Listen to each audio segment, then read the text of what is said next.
Jesus, Son of God and living Word. Jesus, Jesus, you're all I want. Wonderful Counselor, mighty God and Prince of Peace. Jesus, Jesus, you're all I want.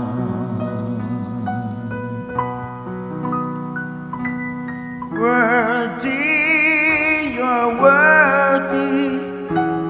You are so worthy, worthy, worthy, worthy of all glory. Faithful, you're faithful. You are so faithful, faithful, faithful to me.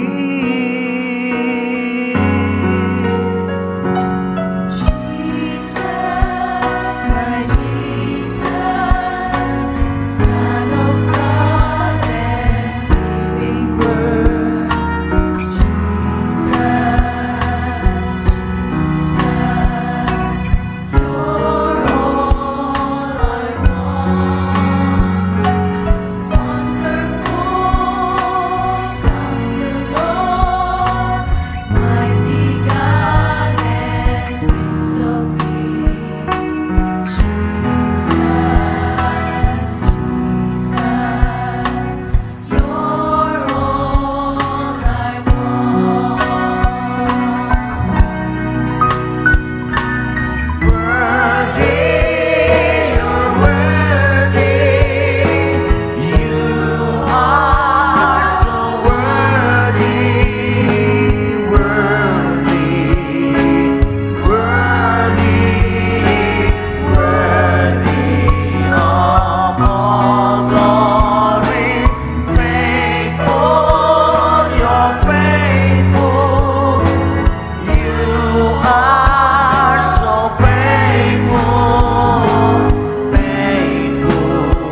Pagpapala ng Diyos ay nakadepende sa pangako niya sa iyo.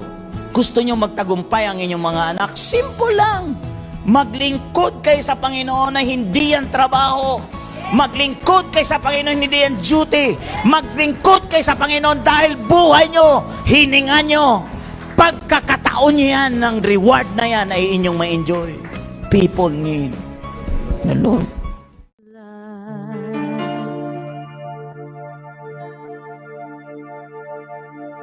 You brought me and brought back my sight. I'll be What you want, I'll go where you lead. For you are my Savior, my guide. My days and night I offer you, my life, my soul I'll give to you, my dreams, my thoughts, my everything. In joy and praise I'll sing your name. This offering I give, I offer you myself. My Lord, receive this offering of love.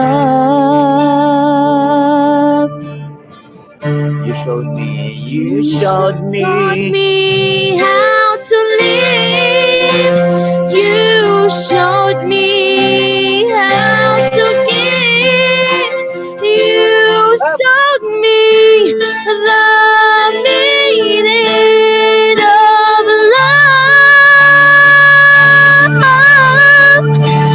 My days and night I offer you, my life, my soul I'll give to you, my dreams, my everything. In joy and praise I'll sing your name. This offering I give, I offer you myself. My Lord, receive this offering of love. Lord Jesus. You taught me how to live. You showed me how to give. You showed me the meaning of love. My days and night I offer you, my life, my soul I'll give to you, my dreams, my thoughts, my everything. In joy and praise I'll sing your name. This offering I give, I offer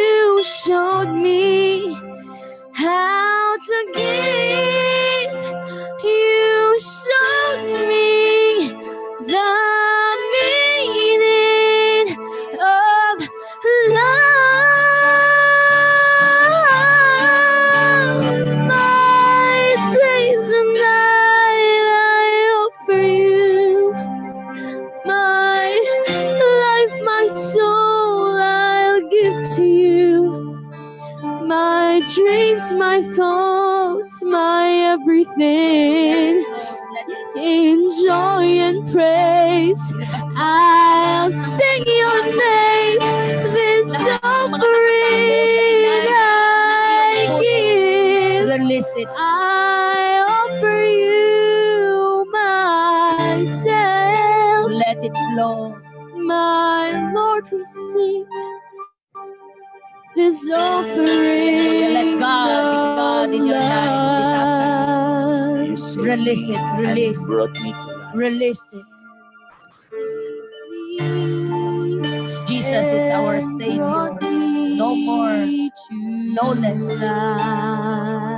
Hallelujah.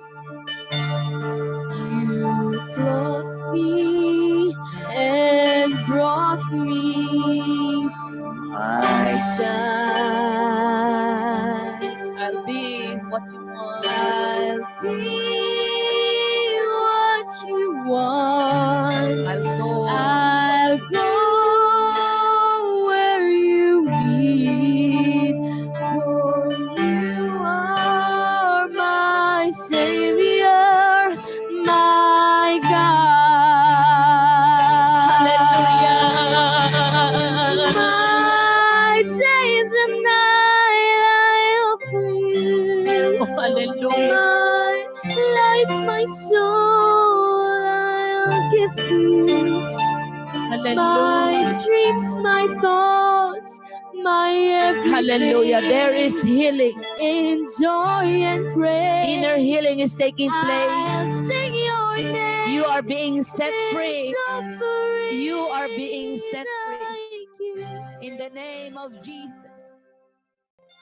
Praise be the name of Jesus. Napakahalaga po mga kapatid na alam nyo, kapag naintindihan natin na ang salita talaga ng Diyos, bumalik lang tayo sa salita ng Panginoon. Kasi alam nyo po, sa salita ng Diyos nandoon ang kasiguruhan. Kasi ito yung tutor of our mind. The Word of God is the tutor of our mind. And the Spirit of God is the tutor of our spirit. Kaya ang Spirito nagpapatotoo sa ating Espiritu. At ang salita ng Diyos, kaya nga we are, in the Spirit, we are cleansed by the blood. In the Spirit, we are cleansed by the blood. At meron pang isang cleansing, sabi ng John 15, na we are cleansed by the Word of God. Ang cleansing by the Word of God, ito yung Spirit of truth. Yung truth na yan, yung Spirit behind the truth. Yung truth na ito yung pinaka-guide. Ito yung pinaka-tutor ng ating isip. Kaya napakahalaga yung ating salita, yung salita ng Diyos ay matutunan natin kasi ang salita ng Diyos lagi tayong ina-usher sa buhay ni Kristo Jesus. Lagi tayong ina-usher ng Holy Spirit sa buhay ni Kristo Jesus. Anything na we do na outside sa buhay ni Kristo Jesus ay talaga pong nakakatakot po yan. Nakakatakot po talaga yan kasi ang bagsak natin, we will just do what is right in our own eyes. No? Naalala niyo po ba ng Genesis ng Judges chapter 2 verse 10, yung next generation ay walang alam sa salita ng Diyos? Kasi naalala niyo kahapon na pinag-usapan natin na kung makikita niyo po na nung mamatay si Joshua sa Judge chapter 1, nang mamatay si Joshua, wala po siyang na-trained, wala siyang napasahan ng legacy. Wala po siyang napasahan ng legacy, yung dimension ng spirit na meron siya, hindi niya po naipasa. At lagi nating pinag-uusapan mga kapatid na lagi nating merong tayong gustong itayo, meron tayong gustong buuin. Nothing wrong with that. But we need to capture what is more accurate. We need to capture that in our spirit, what is more accurate. Because the greatest tragedy in life, hindi yung mamatay. Hindi kamatayan kasi ang Panginoong Hesus sabi niya, I am the resurrection. I am the resurrection, sabi niya sa John 11, na siya ang muling pagkabuhay. Siya ang buhay, mga kapatid. Kaya nga, ang greatest tragedy, yung buhay na nabubuhay tayo sa buhay na ito, na wala po tayong layunin. Walang purpose. Wala po tayong patutunguhan, di natin alam. Yung mabuhay tayo na kung saan di natin alam ano ang dahilan, ano ang bakit ako nabuhay. Yan yung greatest tragedy sa buhay. No? Pwede kang buhay pero patay kasi para kang walang papupuntahan. Kaya yan po yung greatest tragedy. At yung greatest failure sa buhay, mga kapatid, ay yung successful ka doon sa maling assignment. Yung successful ka doon sa maling assignment. Kaya nga po si Joshua, lagi natin ginagamit ang Joshua chapter 24 anong version na sabi doon, as for me and my house, we will serve the Lord. Pero di nyo ba alam na yung salita na yon ay binanggit yun ni Joshua out of misery? Dahil pikang-pika na siya sa mga tao. Dahil wala po siyang nabuong mga tao, wala po siyang nabuong mga tao na nakikinig sa boses niya bandang huli. Alam nyo po ba, kaya sabi niya, dahil ayaw niyong makinig mga Israelita, kaya dito na lang ako sa aking sariling bahay. Nothing wrong with that. Nothing wrong with that. Napakaganda naman kanya yung binitawan.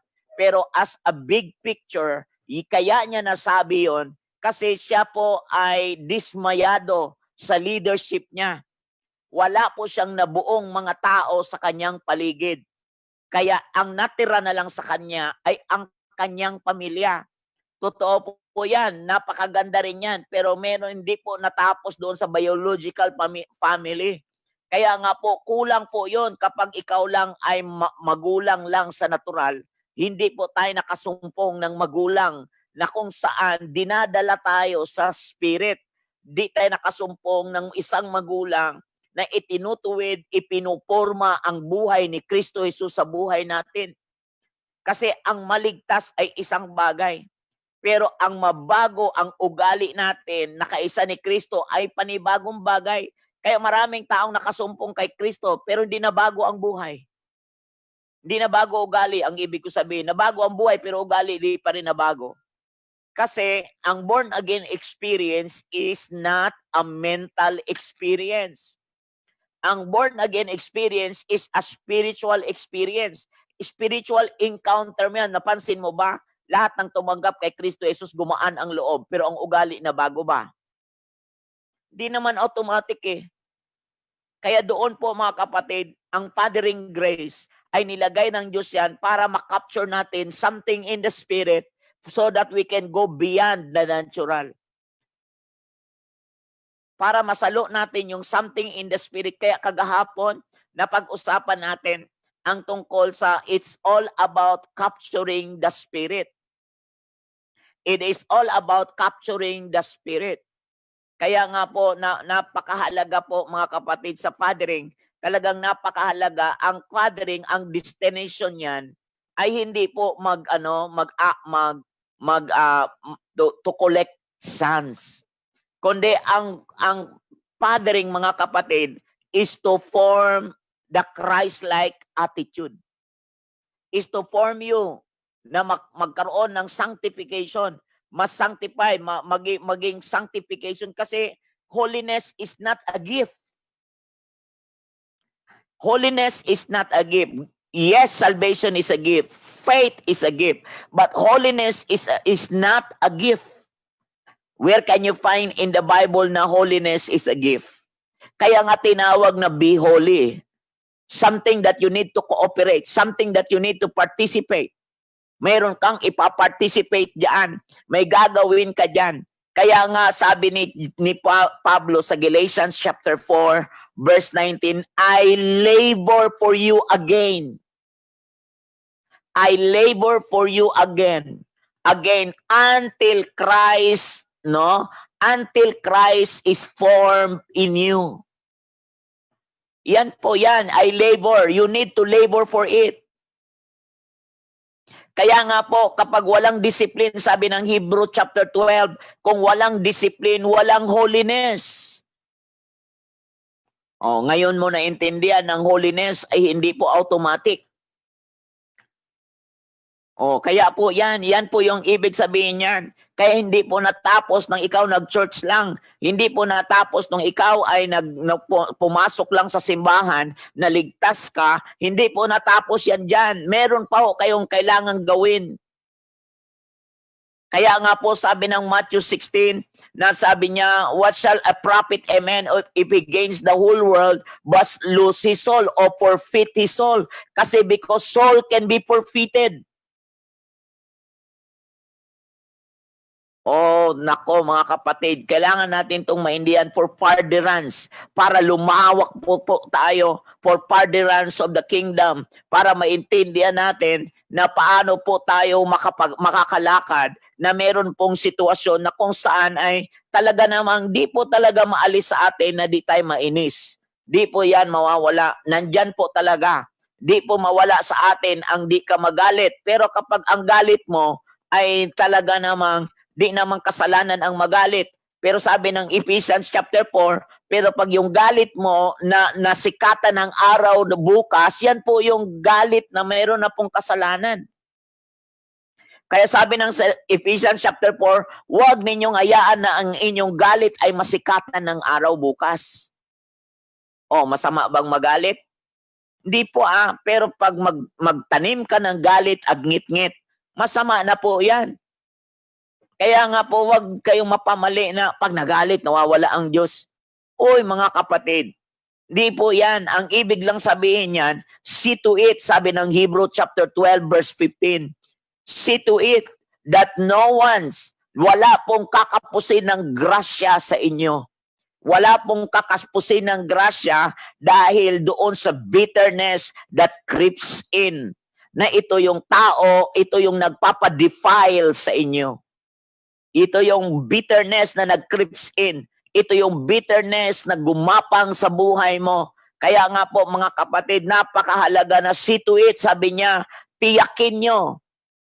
Yan po yan, tiyakin nyo na hindi kayo kapusin ng grasya. So ibig sabihin, ang grasya po, kinakapos. Saan po tayo kinakapos? Dahil paanong paraan kinakapos ang grasya? Di gumagalaw ang grasya dahil sa bitterness. Tingnan nyo po. Kaya nga po, napag-usapan na natin to. Nung sinabi ng Diyos kay Moses, nakausapin ang bato. Nung una sa Exodus 17, paluin ang bato ng iyong tungkod. Nang kinausap ng Diyos si Moses ulit sa Numbers, kinausap siya ulit na ang bato ay iyong kausapin. Sa pika niya yon mga kapatid, na pika siya sa mga tao, sa galit niya sa mga tao, at nandoon pa, kamamatay lang po ng kanyang kapatid na si Miriam. Sa kanyang galit noon, sa kanyang init ng ulo, mga kapatid, hindi niya nakausap ang bato, kundi pinalo niya ang bato.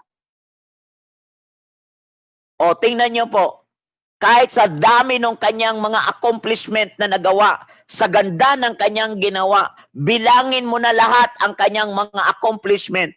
Di mo ba alam, sa isang pagkakamali niya, na hindi niya sinunod ang kalooban ng Diyos na kausapin yung bato.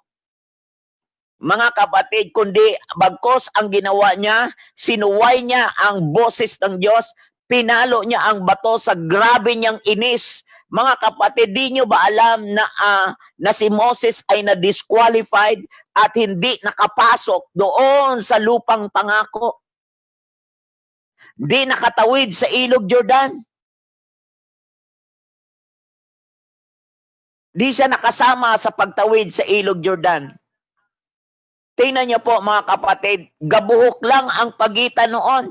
Dahil sa kanyang inis, dahil sa kanyang galit, dahil sa kanyang puot. Kaya mga kapatid, sinasabi ng Bible sa Hebrew chapter 12 verse 15 na huwag nawa kayong kapusin ng grasya. Dahil sa bitterness na kung saan ay talaga namang yung ngit-ngit sa inyong buhay, yung puot sa inyong buhay, yung sama ng loob na kinikimkim mo sa iyong buhay. Sama ng loob lang po yan, ha? Wala pa namang x-ray na pwedeng makita ang sama ng loob. Kaya dyan po ang kailangan ang salitang fathering. Di po kailangan yan sa kaligtasan. Kailangan po sa fathering. Kaya kailangan fathering, kundi manmanan ka, bantayan ka, na wag kang sumemplang, wag kang sumabit, ayan po yung kahulugan ng ng pangitain na yan. Yan yung kahulugan ng fathering grace. Hindi po madagdagan ang kaligtasan, ligtas ka na. Ang kailangan mo lang, wag mawala ang reward mo sa buhay. Huwag mawala yung reward. Huwag masunog ang reward. Dahil ang lahat po, mga kapatid, magdadaan sa apoy ng pagtitiis. Madaan sa apoy ng pagtitiis. Kaya maging solido sa iyong buhay ang iyong mga ingredients na di ka madali ng kaaway dahil lang sa inis. Tingnan niyo po, mga kapatid. Ang akala natin, okay na tayo, dahil ligtas ka naman na. Ligtas ka naman talaga. Naligtas ka naman talaga, tumanggap ka naman talaga kay Kristo Jesus. Pagkatapos mong tumanggap kay Kristo Jesus, tinanggap mo ang kaligtasan, pero hindi po natapos dyan. Meron pong tinatawag na forfeited, mapupurpit ang soul area natin. Kaya nga po yung Matthew 16, verse 26, basahin natin, mga kapatid. For what will it profit a man if he gains the whole world and forfeits his soul? Or what will a man give in exchange for his soul? Anong pwedeng maitapal? Kung meron bang pwedeng pantapal yung pera mo sa bangko? Meron ba dyan kapag sobra mo ng inis? Sobra mo ng galit? Sobra na ang puot sa buhay mo? Ngayon, di natin to napansin. Ito palang kaluluwa na to na pupurfit. Para rin yung yung spirit mo hindi nagpupurfit kasi alam mo bakit? Kasi ang nangyari sa'yo, you are born in incorruptible seed. Yung incorruptible seed, kaya yung spirit mo pure. Ang spirit natin pure. Ang hindi pa talaga na pino ng mabuti diyan ay yung ating emosyon. Talaga naman. Kaya tingnan mo. Kaya kahit ang dami mo nang naririnig ng salita ng Diyos, pag hindi po na-train ang ating emotional side, hindi na-train at mga kapatid, yung ating emotion na yan, ilan sa atin na nabuo ang ating emotion, alam niyo po, karamihan dyan, ang tagal na sa gawain, mainisin pa rin hanggang ngayon. Kaya nga, for what will it profit a man if he gains the whole world?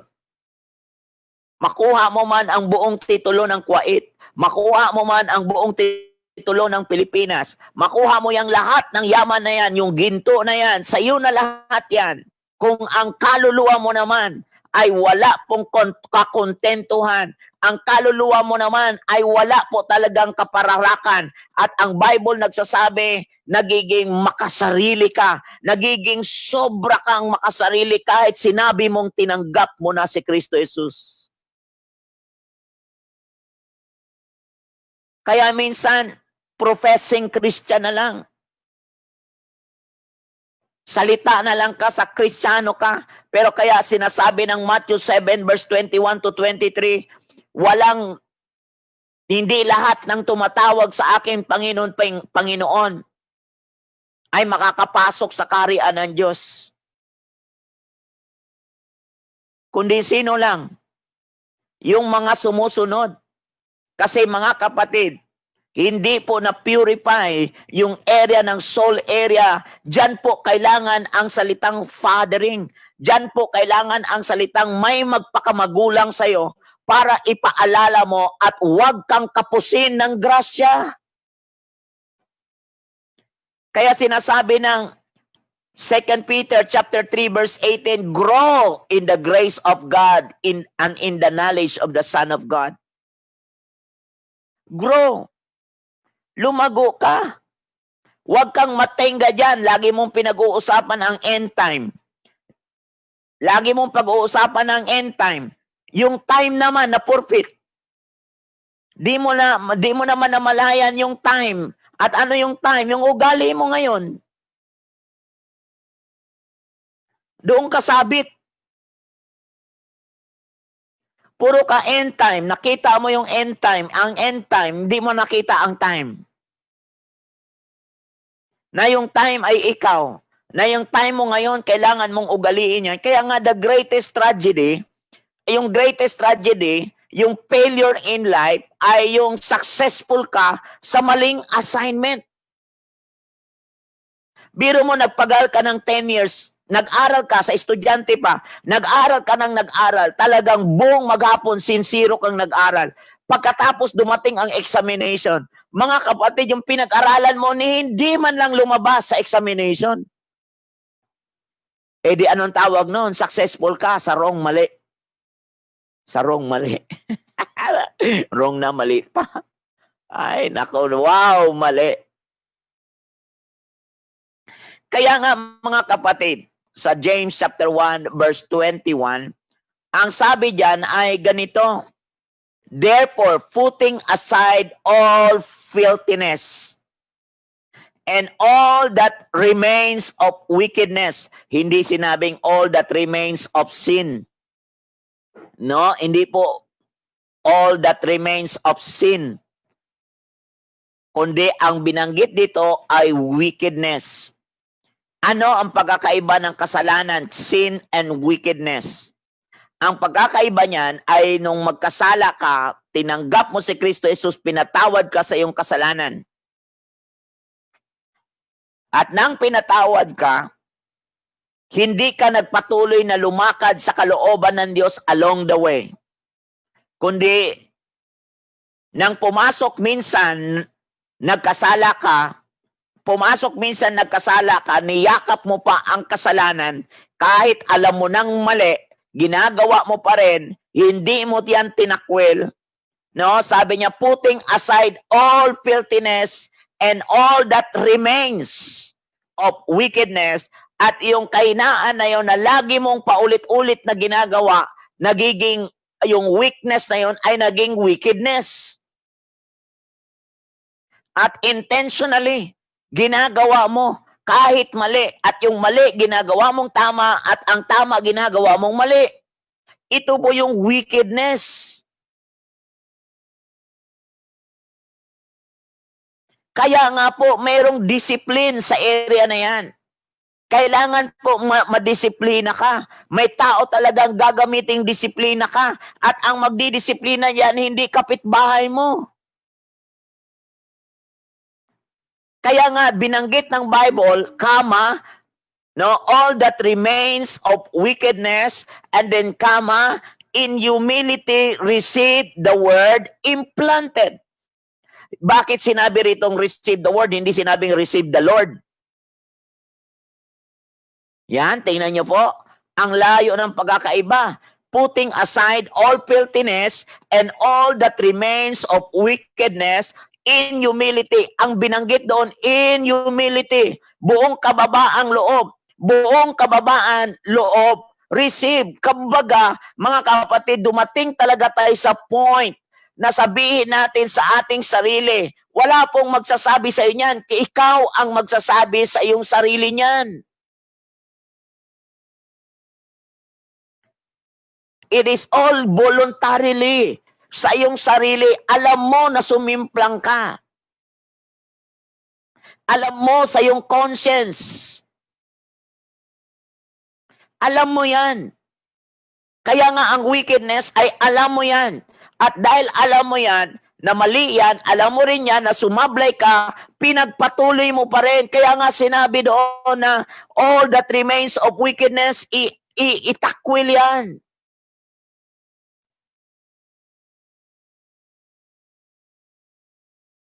Kaya nga po, pag naintindihan natin yan, yan palang verse na yan. Kaya nga, in humility, receive the word implanted. Pupunta sana ako kanina sa isang ilustrasyon, pero di ako makapunta kasi baka kapusin tayo ng oras.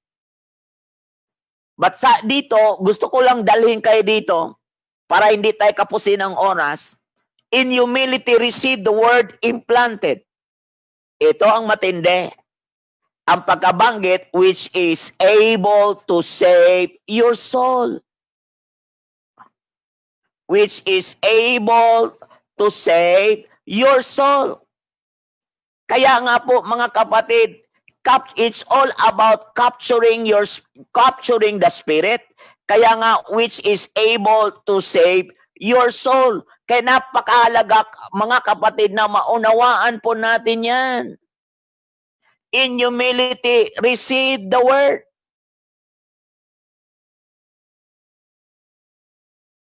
Receive the word implanted. Kailangan maitanim yan ng malalim. Yung word kasi, kailangan, we need to be cleansed by the word.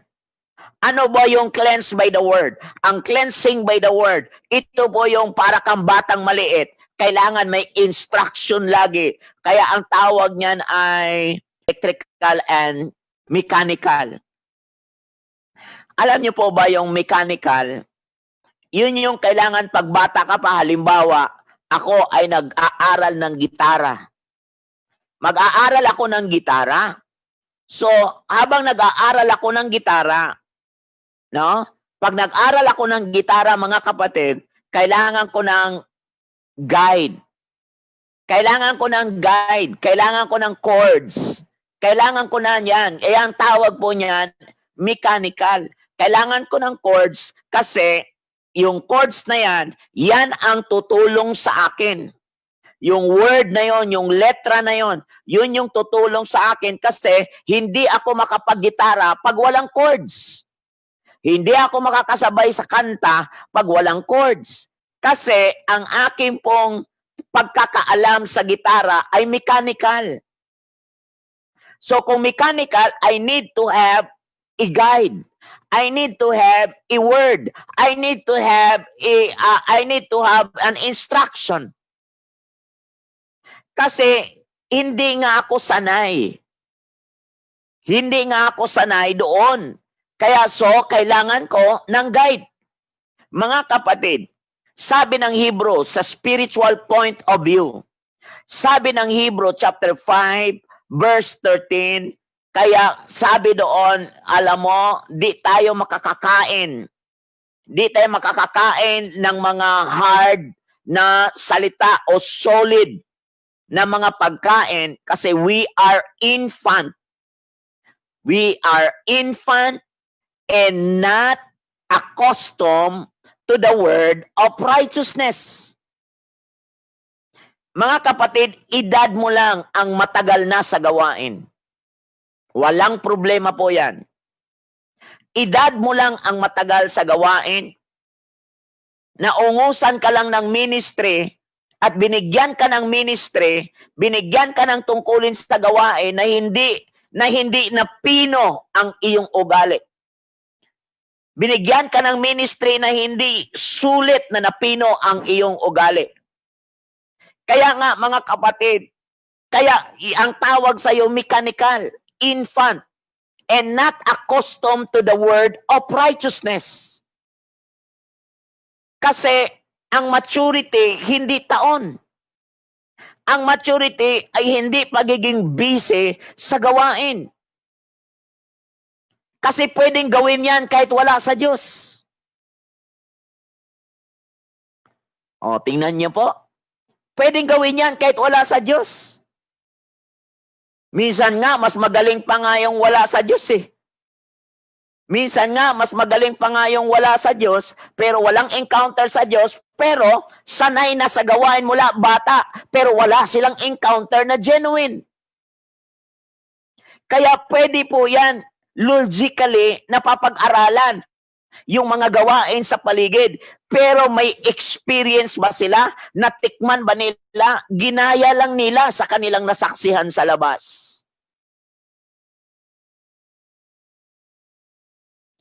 Now, ngayon, nagpakita kang gilas na magaling ka. Binigyan ka naman agad ng tungkulin ng pastor ni hindi na check yung maturity ng spirit mo.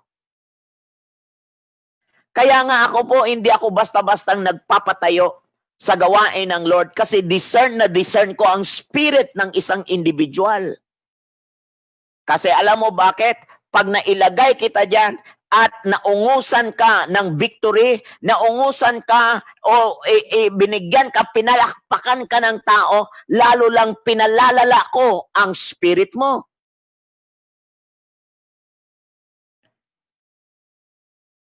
Kasi hindi ka nag-matured. Kasi mechanical. Kailangan mo ng guide. Yan po ang mechanical. Kailangan mo ng guide, kailangan mo ng mayroong kang chords kasi hindi ka makakatugtog. Kaya nga mga kapatid, sabi niya, in humility receive the word implanted. Maitanim, maisiksik yan sa pagkatao mo. Maisiksik yan, malakaran yan, hanggang lumipas ang mechanical na paraan, kundi maging electrical. Ano ang electrical? Ang ibig sabihin ng electrical ay kahit walang nakikita kang chords na guide, kaya mong tumugtog kahit anong kanta kasi sanay ka, naka-built-in yan sa buhay mo. Electrical yan sa buhay mo. Gumagana yan kahit wala kang nakikita. Ibig sabihin, yan ay sanay ka na yan na kahit di mo nakikita, kaya nga sinasabi ng verse 22, prove yourself doers of the word. So, hindi mo na kailangan pang ipakita yan, kundi natural mo na lang yan, kahit di mo iniisip na lalakaran mo lang.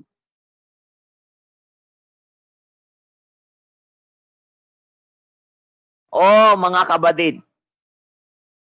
Kaya nga, dito, mapapansin nyo po, prove yourselves doers of the word. And not only merely hearers. Not only merely hearers.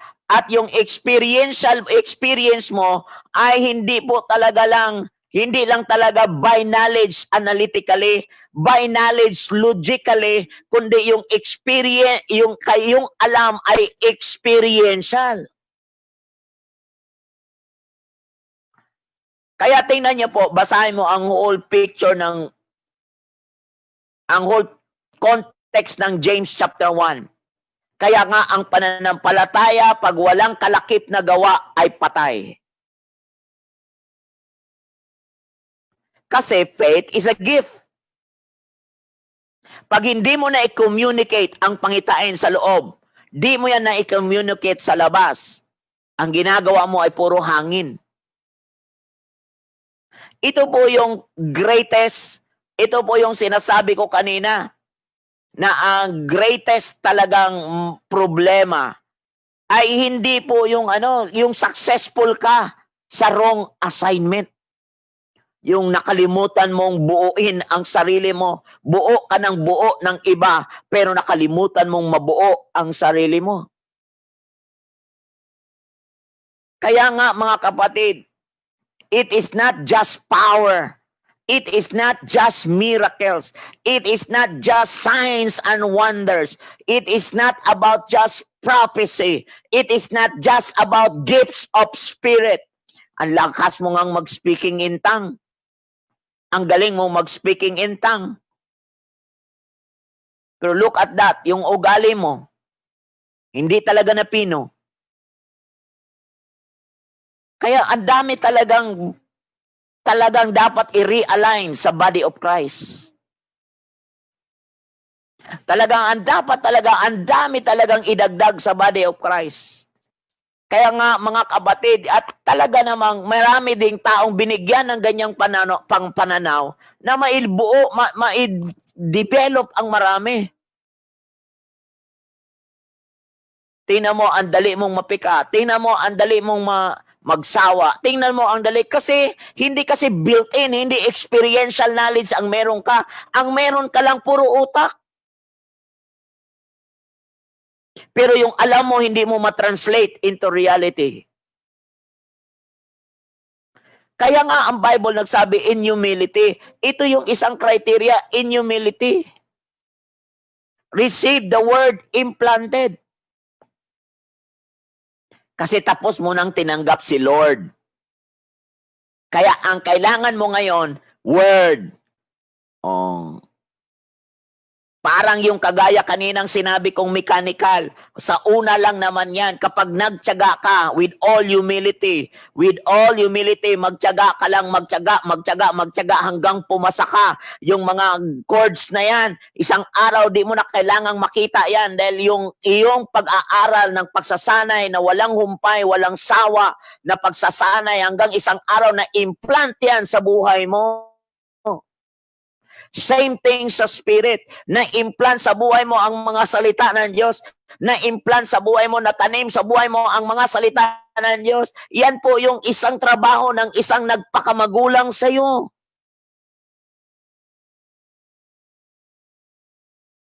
Bigay sa iyo ang detalye. Turuan ka, ito ang mas nararapat.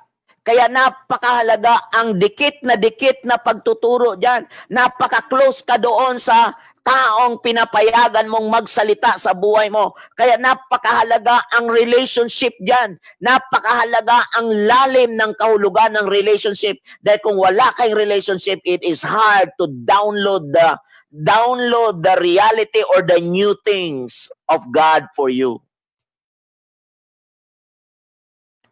Kaya it's all about capturing the Spirit.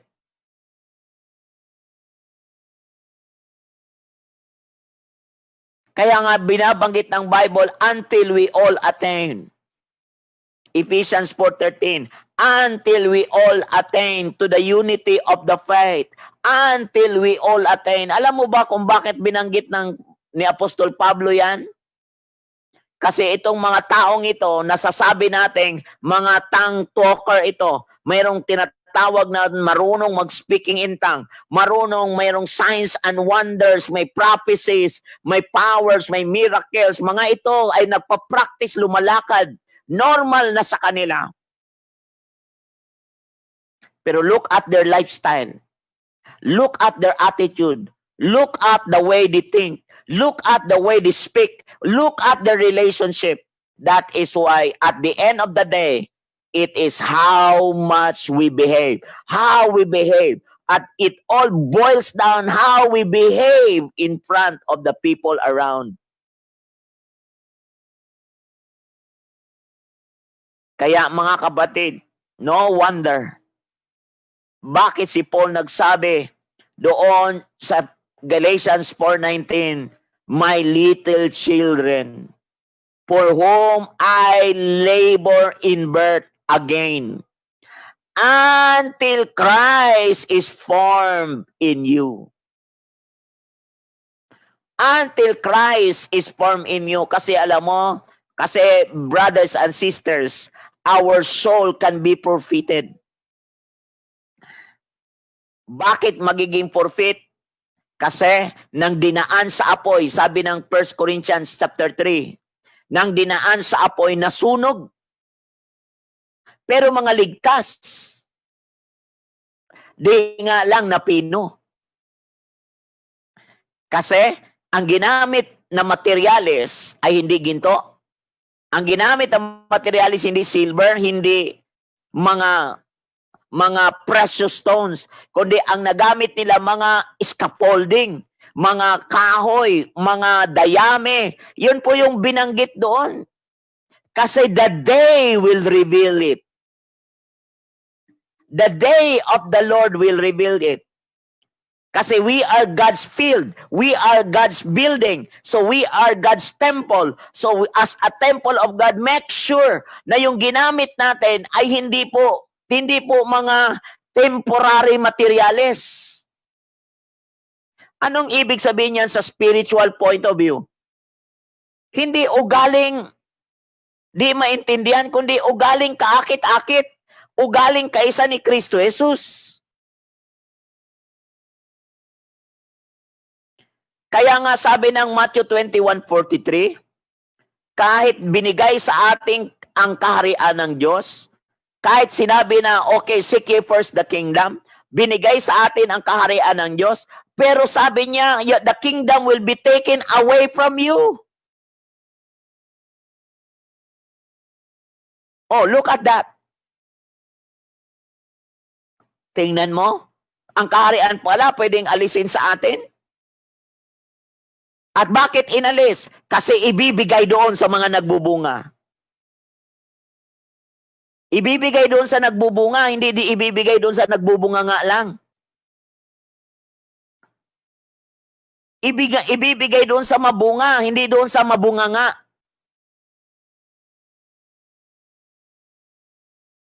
Kaya nga hindi lahat ng tumatawag, puro salita. Lord, nangangaral naman kami. Lord, nagsasalita naman kami ng ibang wika. Lord, na ganito. Ang sabi ng Panginoon, di ko kayo kilala.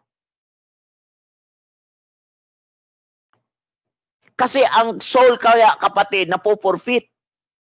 Kasi, bakit napupurfit? Ay hindi ito mga law abider, mga law breaker ito. Mga lawless na mga tao to. Kahit alam na nila ang katotohanan, di nila pinarangalan ang Diyos.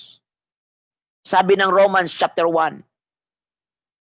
Di nila pinarangalan ang Diyos, hindi nila ibinigay ang karangalang dapat sa Diyos. Lumalabas sila ang nagmamarunong, pero ang labas sa Diyos, hangal naman sila. Kaya sinasabi ng verse 22 ng James 1, but prove yourself, doers of the word, and not merely hearers who delude themselves.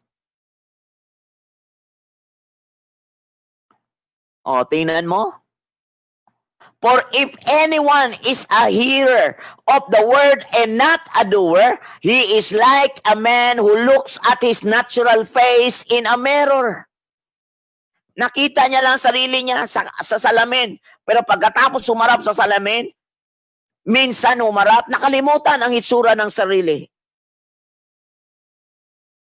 He has immediately forgotten what kind of person he was. The Bible said he has immediately forgotten what kind of person he was.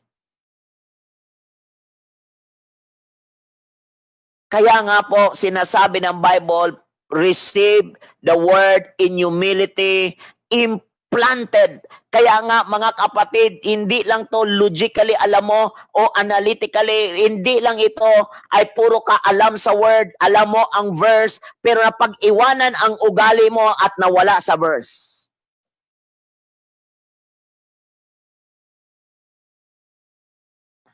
Alam kong parang diretsahan tong salita na ito. Pero walang mababago, mga kapatid, sa iyo pag di ka diniretsa.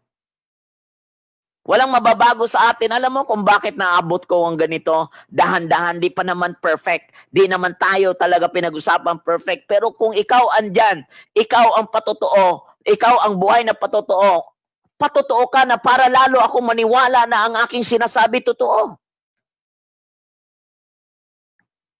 Nababaklas araw-araw dahil yung totoong church fitted together, growing together, and building one another. Ikaw ang hasaan ko. Ako ang magaspang. Pag nagkiskisan tayo, yung gaspang ko na aalis, tumalas ka naman. So nagkakatalasan tayo sa isa't isa. Kaya yung word in humility, receive it. In humility, receive it one day at a time. One day at a time. Mga kapatid, doon mo maintindihan na ang maturity is progressive. Ang maturity hindi biglaan.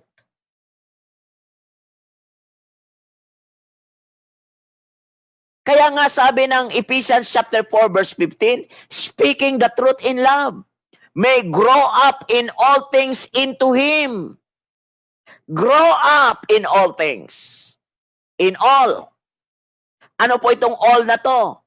Sabi ng 1 Thessalonians 5:23, that God sanctify all your whole being. Ito yung grow up in all.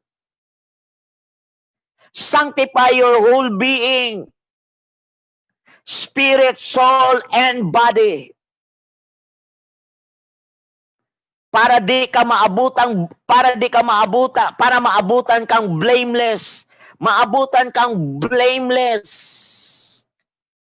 Spirit, soul, and body. Kaya nga mga kapatid, talagang napakatahasan, diinan, na huwag ka lang matenga sa iyong kinalalagyan. Huwag ka lang makontento sa iyong meron ka ngayong may church ka lang, na hindi po talaga nalakaran yung pangitain. Kaya anong sabi ko kanina? The greatest mistake or the greatest failure in life is being successful in the wrong assignment. Nakaligtaan mo ang iyong sarili. Mga kapatid, napakahalaga ito. Kasi biro mo, binigyan ka ng kaharian ng Diyos, ipinasok ka sa kaharian ng Diyos kasi lahat ng born again, they cannot see the kingdom unless a man be born again. Sa John 3:3, unless a man be born again, he cannot see. But it doesn't stop there. After you get born again, you have seen the kingdom. You need to enter. When you enter, di ka naman nagbunga. Kaya nga sabi niya, when you enter the kingdom of God, di ka naman nagbunga. Kaya ang Bible sa Matthew chapter 21:43, the kingdom will be taken away from you and He will give it to the people who are what? Who are fruitful.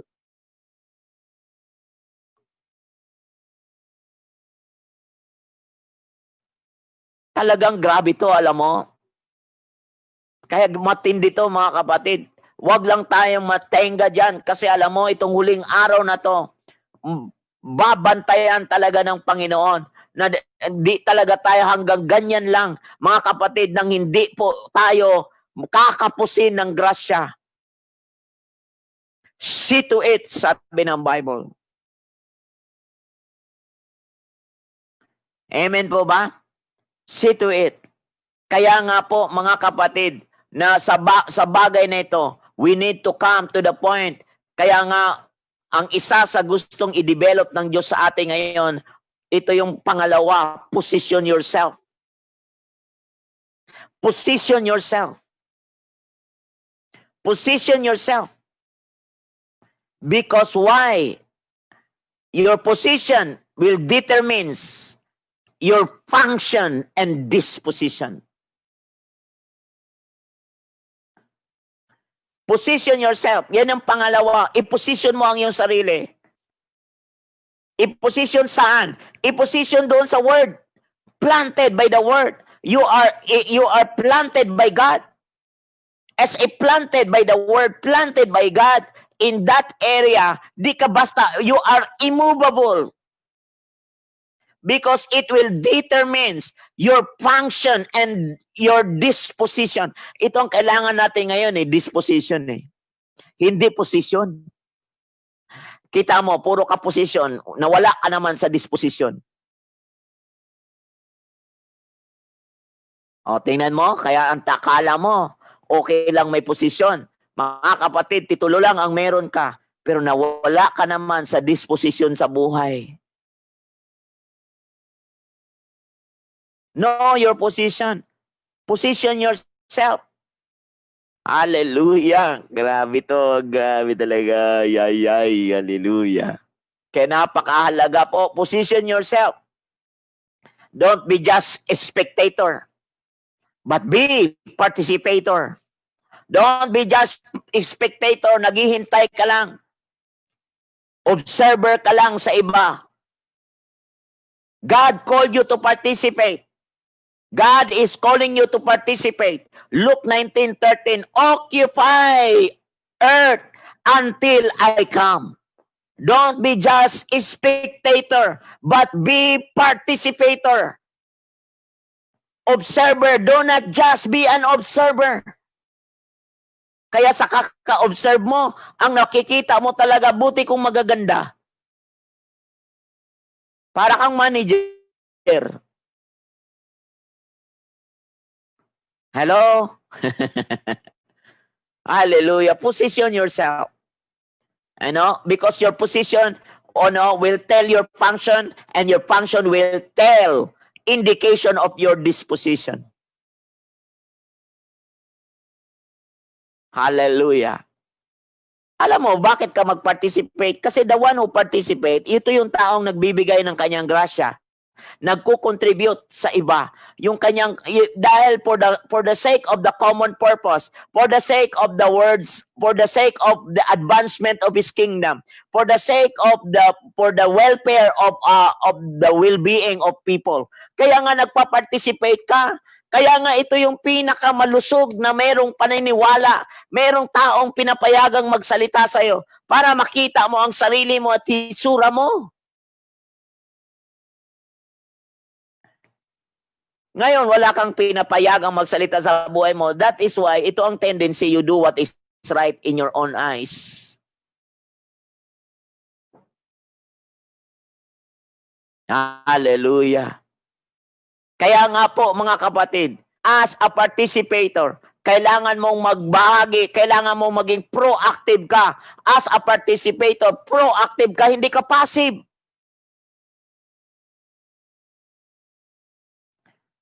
Nandoon sa iyo ang initiative. Nandoon sa iyo ang ikaw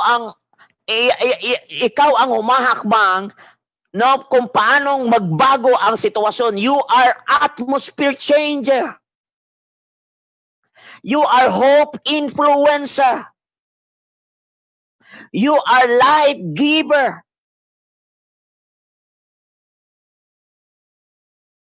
You are acting without waiting to be told. You are acting, no, you are acting without waiting to be told. You are acting without waiting somebody telling you what is next.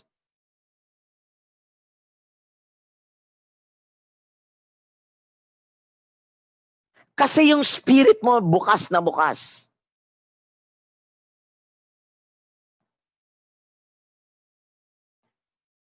At yung passive naman, di ko kaya yan, alam mo. Wala lang, parang, ay nako, Diyos ko.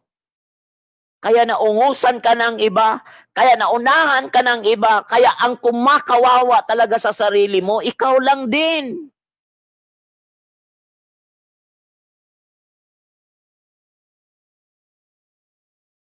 Kaya balik ka. Balik ka sa taong pinayagan mong magsalita sa'yo. Pero ito, bantayan mo rin yung taong nagsasalita sa'yo. Yung idinadala ka close to Him, not close to God. Be very careful. Kasi sa halip na matalas ka, ma-sharpen ka, sa halip na lumalim ka sa pagkakilala sa Diyos, lumalim naman ang pagkakilala na idiin ka sa tao, na idikit ka sa tao, nakalimutan kang idikit sa Diyos. Dinadala ka namang maging dikit sa grupo kaysa maging dikit sa katawan ni Kristo.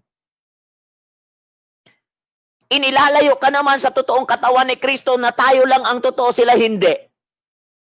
In-isolate ka naman. Ang ating church lang ang totoo, sila hindi.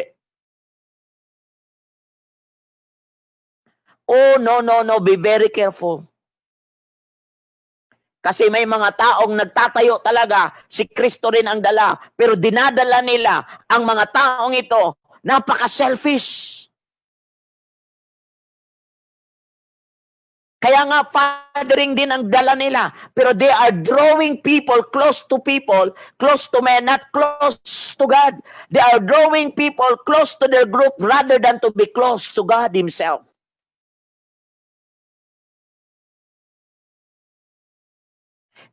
They are bringing the people, dinadala nila ang tao to isolate. Thinking na sila lang ang nasa totoo. Hindi nila dinadala ang mga tao na makilala talaga si Kristo. Ang buhay nila ay nakaugnay sa salita ng Diyos. Ang buhay nila ay nakaugma sa ugaling langit ni Kristo Jesus. Kaya ang totoong body ay fitted together, growing together, and building one another. Di ka pwedeng mag-isolate. Otherwise, ang may tatayo mo sa kalagitnaan, pag di ka nagbantay, ang naitatayo mo yung monument, hindi po movement ni Kristo Jesus. Ang naitatayo mo, otherwise, ang maitatayo mo puro name tag. Ang galing ng Glory Christian Center, ang galing na, hindi rin Glory Christian Center, legal operation lang ho yan. Kasi kung hindi ko i-rehistro yan, wala din namang legal operation. Wala akong dahilan para mag-operate. Kasi hindi naman siya registered. So legal operation lang yan. In another words, may mas mataas dyan. Hindi po yung dalhin ka close to us. Dalhin ka close to the group. Dalhin ka close to the religion. Close to the... Woe to me.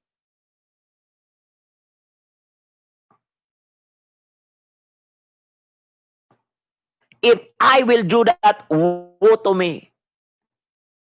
Wala akong ibang ipangaral liban sa gospel na totoo, na makilala mo si Kristo Jesus, maranasan mo si Kristo Jesus, yan ang buhay na matagumpay, na ang langit ang bubong mo, ulap mo, ang ulap ang kisame mo. Wow, hindi ka bound ng 4 na corner ng name tag ng tao, kundi ikaw ay bound sa Espiritu ni Kristo. Ikaw at si Kristo lang ang pinag-usapan dito, hindi po, mga kapatid, ikaw at si Kristo at yung taong pinayagan mo na mabuo ang buhay mo, pinagpala ka. Hallelujah. At anything we do outside Christ, God is not obligated to bless us. Kasi buhok lang, hairline away lang, the distance. Nasa tao ka dinadala. Sa halip na kay Kristo. Kaya marami po talagang mga propetang bulaan na ilalayo ka kay Kristo, ilalayo ka sa tunay na kahulugan kasi ipinapasok ka sa name tag ng grupo nila kaysa ipasok ka doon sa buhay ni Kristo na kaisa mo yung tao na pure ang pangangaral, na mabuo ang buhay mo nang sa gayon, ikaw din one day participator at contributor ka to build other lives. Kaya yun yung sinasabing heaven on earth. Lupa man ay langit na rin. Hindi natin pinag-usapan sinong perfect dito. Ang pinag-uusapan, paano tayo completely nakapagpa-participate in a very simple way. Yes, hallelujah!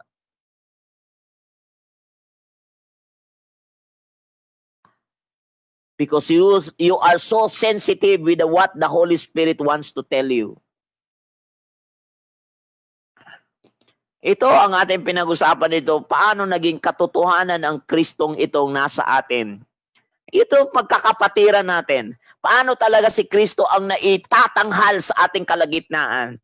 Paano talaga si Kristo ang yung buhay na kaakit-akit, na kaisa ni Kristo, yun yung buhay na buhay o galing langit, na isa-isa, alam niyo po, you are adding value to me and I am adding value to you. Pinagpala ako upang maging pagpapala sa iyo, pinagpala ka rin upang maging pagpapala sa akin. Napakatindi niyan, ang yaman natin pareho. Pero pag pinagpala ako, akin lang, kawawa ka. Pag pinagpala ka rin, iyo lang, kawawa ka. Kasi pinutol mo ang cycle. Kasi ang totoong cycle, pinagpala ako upang maging pagpapala sa iyo. Pinagpala ka upang maging pagpapala sa akin. Look at that. Look at that. Wow. Hallelujah. Kaya nga po, napakasimple lang talaga. Napakasimple ang kaharian ng Diyos. Simpleng-simple lang. Hindi siya critical. Hindi rin siya legalistic. Kundi talagang grabe yung pagpapahinuhod ng grasya ng Diyos. Kasi alam mo, pag hindi po natin makita ito mga kapatid, alam mo, lagi na lang tayong kawawa sa gilid. Lagi na lang tayong kala natin sa Diyos pa natin ginagawa ito. Kala natin yun pala successful na pala tayo in a wrong assignment.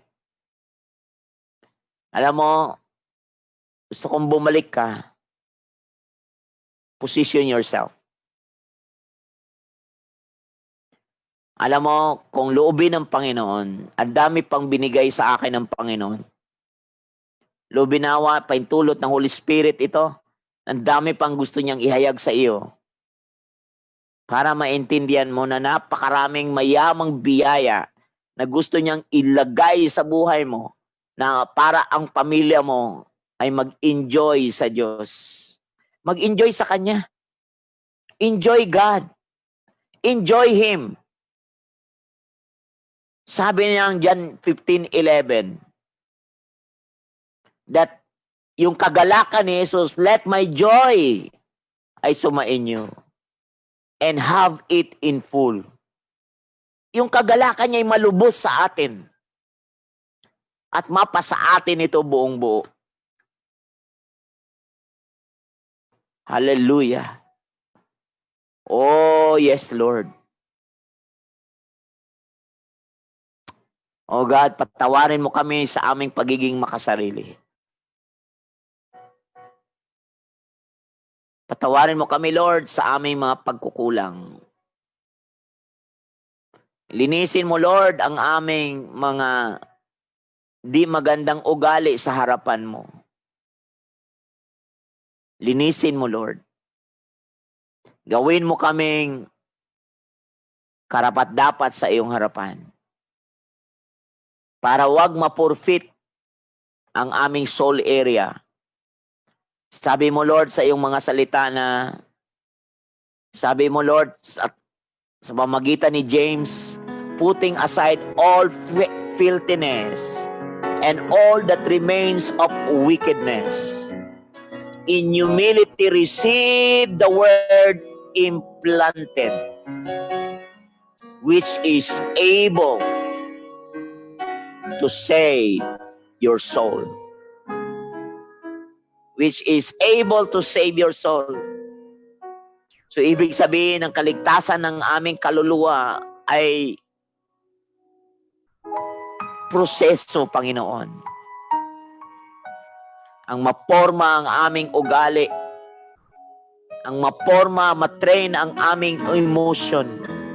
Matrain ang aming isip na maging kaisa mo. Lord, tulungan mo kami. O God, Holy Spirit, turuan mo kami na hindi kami ma-forfeit. Hindi kami matangay ng sobrang tawag ng paligid, kundi matangay kami, maabot kami ng banal na spirito sa buhay namin na ito.